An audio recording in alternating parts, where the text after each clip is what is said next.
Hello दोस्तों। सबसे पहले तो मैं आपको धन्यवाद कहना चाहूँगा कि कुछ दिनों से वीडियो ना अपलोड होने पर भी आपने धैर्य रखा और हमारे साथ बने रहे। दोस्तों एक्चुअली हम अचानक से बहुत इम्पोर्टेंट वर्क में बिजी हो गए थे, जिसकी वजह से कुछ दिनों से वीडियोस अपलोड नहीं हो पाई थी। लेकिन अब हम कोशिश करेंगे कि इन बीच में जो भी वैकेंसीज आई हुई हैं उन सारी वैकेंसीज को हम आगे कवर करेंगे एक एक करके। तो आप टेंशन मत लीजिएगा, हम सारी वैकेंसीज को इस चैनल पे कवर करेंगे। तो चलिए दोस्तों शुरू करते हैं हमारी आज की इस वीडियो को। दोस्तों मैं अपनी पुरानी वीडियो में आपको पहले ही बता चुका हूँ कि बहुत सारे स्टेट्स में जुडिशरी की वैकेंसीज आने वाली हैं और आप देख सकते हैं कि एक एक करके सारी वैकेंसीज आ रही हैं। अभी दिल्ली की आई थी हाल ही में और अब यहाँ पे एमपी की भी आ गई है। चलिए दोस्तों अब हम आज की एमपी सिविल जज की वैकेंसीज को डिटेल में डिस्कशन करते हैं। दोस्तों इसमें टोटल पोस्ट 138 है, जिसमें आपकी सैलरी 77,000 प्लस से लेके 1,36,000 प्लस पर मंथ रहेगी। आपकी जॉब लोकेशन जो होगी वो मध्य प्रदेश होगी। अप्लाई मोड ऑनलाइन रहेगा, आप ऑफिशियल वेबसाइट पे जाके अप्लाई कर सकते हैं। इसकी लिंक हम अपने कमेंट बॉक्स में प्रोवाइड कर देंगे। दोस्तों इसमें मिनिमम एज देखें तो यहाँ पे मिनिमम एज दे रखी है आपकी 21 साल और मैक्सिमम एज है 35 ईयर्स। एप्लीकेशन फ़ी की बात करें तो अनरिजर्व कैंडिडेट्स की 977 है। इसके अलावा OBC SC ST PWD candidates जो कि एमपी स्टेट के ही हैं उनकी फ़ीस 577.02 रुपीज़ है। मोड ऑफ पेमेंट इसमें ऑनलाइन रहेगा। दोस्तों सिलेक्शन प्रोसेस की बात करें तो इसमें पहले आपका प्रीलिम्स एग्जामिनेशन होगा, फिर मेंस होगा और उसके बाद इंटरव्यू होगा। इसमें अप्लाई करने की डेट स्टार्ट हो गई थी 17 नवंबर 2023 और इसकी लास्ट डेट अप्लाई करने की है 18 दिसंबर 2023। दोस्तों इसकी नोटिफिकेशन में कुछ और भी इम्पोर्टेंट डेट्स हैं, जैसे कि आपका प्रिलिमिनरी एग्ज़ाम का डेट यहाँ पे 14 जनवरी 2024 से रखा है और प्रिलिमिनरी का रिजल्ट आपका 26 फरवरी 2024 को आ जाएगा। डेट ऑफ मेन एग्ज़ाम आपका 30 से लेके 31 मार्च तक है और इसका रिजल्ट आपका 10 मई 2024 को आएगा। चलिए दोस्तों अब हम चल के इसकी डिटेल नोटिफिकेशन भी देख लेते हैं और वहाँ पे इसकी एलिजिबिलिटीज़ के बारे में डिटेल डिस्कशन भी करेंगे। दोस्तों जैसे कि आप देख सकते हैं यहाँ पे लिखा हुआ है उच्च न्यायालय मध्य प्रदेश जबलपुर विज्ञापन नोटिफिकेशन आया है यहाँ पे सिविल जज की वैकेंसी का और ये सारी डेट मैंने आपको बता ही दी है। अब नीचे आ जाते हैं इसकी एलिजिबिलिटी जो कि बहुत ही मेन है, जिसके ऊपर ये वैकेंसीज रुकी हुई थी और कंट्रोवर्सी चल रही थी। और दोस्तों मैं आपको बता दूं कि ये वैकेंसी 2022 की हैं जो कि 2023 में रिलीज़ हुई हैं। दोस्तों एमपी में सिविल जज की एलिजिबिलिटीज़ के लिए बहुत सारी कंट्रोवर्सीज चल रही थी, लेकिन अब जो वैकेंसी आई है इस बार उसमें जो भी एलिजिबिलिटीज़ हैं वो आपको फॉलो करनी ही पड़ेंगी। इसके अलावा दोस्तों यहाँ पे लिखा हुआ है कि आप अच्छे चरित्र और अच्छे स्वास्थ्य के भी होने चाहिए। इसके अलावा आपके पास एलएलबी की डिग्री होनी चाहिए और एक बात ध्यान रखिए कि जो रनिंग स्टूडेंट हैं जो अभी एलएलबी के थर्ड ईयर में हैं वो लोग अप्लाई नहीं कर सकते हैं इस वैकेंसी में। दोस्तों एलएलबी डिग्री के बाद आपके पास दो ऑप्शन आते हैं जिनके जरिए आप इसमें अप्लाई कर सकते हैं। पहला ये है कि आपका एलएलबी डिग्री होने के बाद आपका जो है किसी स्टेट बार काउंसिल में रजिस्ट्रेशन होना चाहिए, एनरोलमेंट होना चाहिए, उसके साथ ही आपका 3 साल का एक्सपीरियंस भी होना चाहिए और आपका जो एक्सपीरियंस है इसको कंटिन्यूअस प्रैक्टिस मांगा गया है इसमें।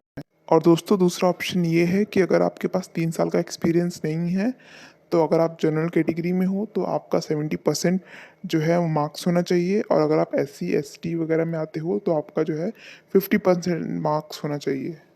और दोस्तों यहाँ पे दूसरा एक कंडीशन है कि आपका अगर 70% या आपका 50% कैटेगरी में आते हो आप, तो आपका जो पेपर है जो या तो सेमेस्टर वाइज हो रहा हो या फिर पर ईयर वाइज हो रहा हो, तो आपका जितने भी अगर सेमेस्टर में पेपर हो रहे हैं तो आपका एक ही बार में सब क्लियर होना चाहिए और अगर आपका ईयर वाइज पेपर हो रहा है तो आपका एक साल में जो भी पेपर है वो सब एक ही बार में क्लियर होना चाहिए। दोस्तों जैसे कि आप देख सकते हैं यहाँ पे लिखा हुआ है कि अगर आपका सेमेस्टर या फिर ईयर में कोई बैक पेपर है जो कि मध्य प्रदेश में उसको बैक पेपर को एटी केटी कहा जाता है, या आपका कोई भी बैक पेपर नहीं होना चाहिए। आप किसी भी एटी केटी का उपयोग नहीं किया होना चाहिए।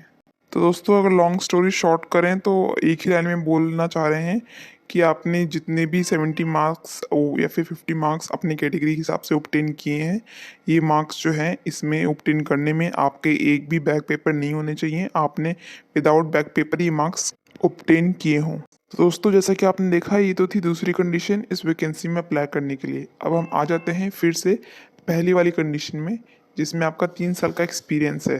दोस्तों यहाँ पे आपको खाली 3 साल का एक्सपीरियंस ही नहीं होना चाहिए, इसके साथ आपको इसका सर्टिफिकेट भी दिखाना पड़ेगा और इसकी डिटेल यहाँ पे नीचे दे रखी है।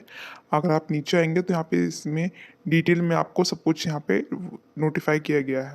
दोस्तों जैसे कि आप देख सकते हैं यहाँ पे लिखा हुआ है कि अगर आपने अपना पहली बार रजिस्ट्रेशन कराया होगा तो उसके 2 साल के अंदर ही आपको AIBE का एग्ज़ाम अगर बीच में हुआ है 2 साल के बीच में तो आपको उस एग्ज़ाम को क्लियर किया हुआ होना चाहिए और इसके साथ ही आपके पास सर्टिफिकेट ऑफ प्रैक्टिस भी प्राप्त किया होना चाहिए। और दोस्तों इसके अलावा आपको सर्टिफिकेट ऑफ कंटिन्यूअस प्रैक्टिस भी दिखाना पड़ेगा। तो यदि आप डिस्ट्रिक्ट कोर्ट में प्रैक्टिस करते हैं तो आपको डिस्ट्रिक्ट जज के द्वारा इशू किया हुआ सर्टिफिकेट ऑफ कंटिन्यूअस प्रैक्टिस दिखाना पड़ेगा और अगर आप हाई कोर्ट वगैरह में हैं तो आपको high court of registrar of high court के द्वारा इशू किया हुआ सर्टिफिकेट ऑफ कंटिन्यूअस प्रैक्टिस भी शो करना पड़ेगा।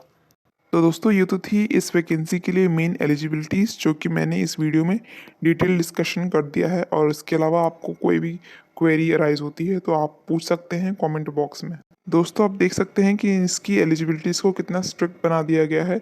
वो बच्चे जो सिर्फ जुडिशरी की तैयारी कर रहे हैं और अपने कॉलेजेस के बाद प्रैक्टिस जिन्होंने नहीं शुरू किया होगा उनके लिए प्रॉब्लमेटिक है ये मामला। ये वैकेंसी में वो अप्लाई नहीं कर सकते क्योंकि वो एलिजिबल नहीं है।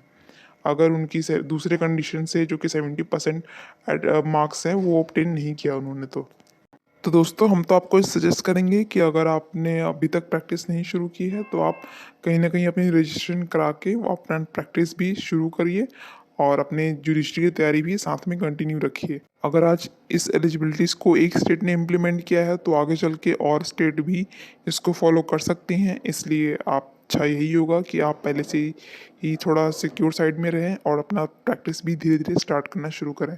तो दोस्तों यहाँ पे एलिजिबिलिटीज़ के अलावा यहाँ पे जो भी और इम्पोर्टेंट चीज़ें भी थी वो भी हमने अपनी वीडियो में आप स्टार्टिंग में ही कवर कर दिया है और अगर आपको इसका डिटेल एडवर्टीजमेंट पढ़ना है तो इसकी लिंक हमारे कमेंट बॉक्स में मिल जाएगी, आप वहाँ पे जाके इसको पढ़ सकते हैं। दोस्तों एक अच्छी अपॉर्चुनिटीज़ है उन बच्चों के लिए जो इन एलिजिबिलिटीज़ को मीट कर रहे हैं और वैसे भी आप जानते हैं कि बहुत सारे बच्चे एलिजिबल नहीं हैं तो कंपटीशन वैसे भी कम हो गया है। तो आपके पास अच्छा चांस है, अगर आप इस एलिजिबिलिटी को मीट कर रहे हैं तो अपना बेस्ट दीजिए और आई होप आपका पेपर क्लियर हो जाएगा और ऑल द बेस्ट। मिलते हैं हम अपनी अगली वीडियो में एक नई लीगल वैकेंसी के साथ। जब तक के लिए धन्यवाद।